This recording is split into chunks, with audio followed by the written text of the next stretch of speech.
Bah là, je suis avec ma chienne, Nell, et on va vous parler du bien-être animal parce que elle a de la chance, hein, elle n'a jamais été maltraitée, elle sait pas ce que c'est d'une saisie. Aujourd'hui, elle se balade et on répond à tous ses besoins.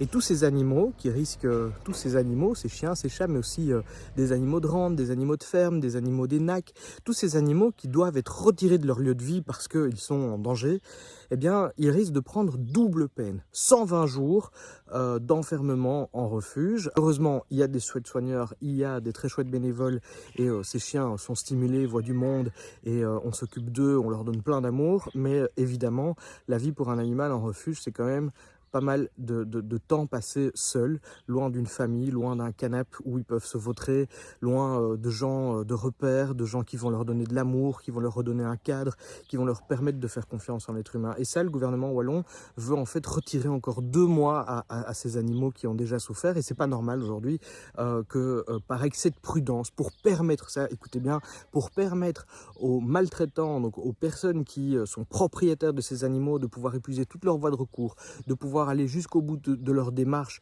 sans que l'animal soit déjà dans une nouvelle famille, on voudrait imposer à tous les animaux maltraités, à tous les animaux saisis, de rester en cage, en refuge, encore plus longtemps. Et ça, on le refuse.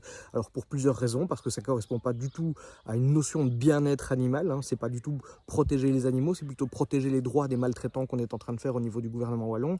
Et puis derrière, les refuges sont saturés. Ça fait des années qu'on le dit, c'est un véritable problème, mais si les animaux maltraités saisis doivent passer 2 mois de plus, 4 mois au total en refuge, ça veut dire qu'on sait sauver moins encore d'animaux, alors que déjà aujourd'hui c'est vraiment la galère. Et puis 4 mois en refuge, ça a un coût, et qui est-ce qui va payer? C'est évidemment les refuges qui vont payer ce surcoût, parce qu'il n'y a rien qui est prévu en plus, en tout cas en l'état dans le texte. Et ça, pour nous, il n'y a rien qui va, d'autant que les refuges n'ont pas du tout été consultés, parce que si on avait pu donner notre avis, croyez-moi qu'on n'aurait pas accepté une chose pareille. Alors aujourd'hui, moi ce que je vous demande, c'est évidemment de vous mobiliser, parce que le code wallon, il va arriver sans doute vers l'automne, il passe en deuxième lecture, il doit encore passer en troisième lecture au Parlement.